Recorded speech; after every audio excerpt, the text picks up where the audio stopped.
16वीं सदी में गांव की पंचायत और मुखिया कैसे होते थे? लोगों में न्याय के प्रति कैसा नजरिया था? आइए जानते हैं। गांव की पंचायत में बुजुर्गों का जमावड़ा होता था। आमतौर पर वे गांव के महत्वपूर्ण लोग हुआ करते थे, जिनके पास अपनी संपत्ति के पुश्तैनी अधिकार होते थे। जिन गांवों में कई जातियों के लोग रहते थे, वहाँ अक्सर पंचायत में विविधता पाई जाती थी। ये एक ऐसा अल्पतंत्र था जिसमें गांव के अलग अलग संप्रदायों और जातियों की नुमाइंदगी होती थी। फिर भी इसकी संभावना कम ही है कि छोटे मोटे काम करने वाले खेतिहर मजदूरों के लिए इसमें कोई जगह होती होगी। पंचायत का फैसला गांव में सबको मानना पड़ता था। पंचायत का सरदार एक मुखिया होता था, जिसे मुकदम या मंडल कहते थे। कुछ स्रोतों से ऐसा लगता है कि मुखिया का चुनाव गांव के बुजुर्गों की आम सहमति से होता था और इस चुनाव के बाद उन्हें इसकी मंजूरी जमींदार से लेनी पड़ती थी। मुखिया अपने ओहदे पर तभी तक बना रहता था जब तक गांव के बुजुर्गों को उस पर भरोसा था। ऐसा नहीं होने पर बुजुर्ग उसे बर्खास्त कर सकते थे। गांव की आमदनी व खर्चे का हिसाब किताब अपनी निगरानी में बनवाना मुखिया काम था। इसमें पंचायत का पटवारी उसका मदद करता था।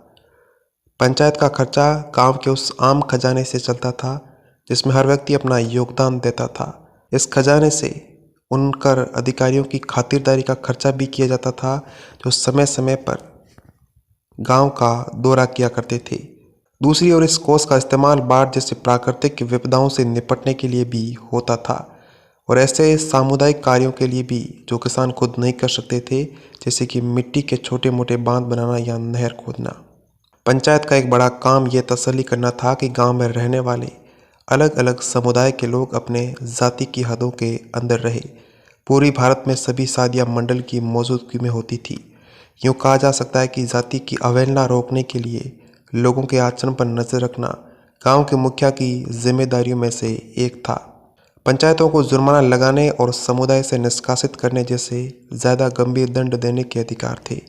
समुदाय से बाहर निकालना एक कड़ा कदम था जो एक सीमित समय के लिए लागू किया जाता था।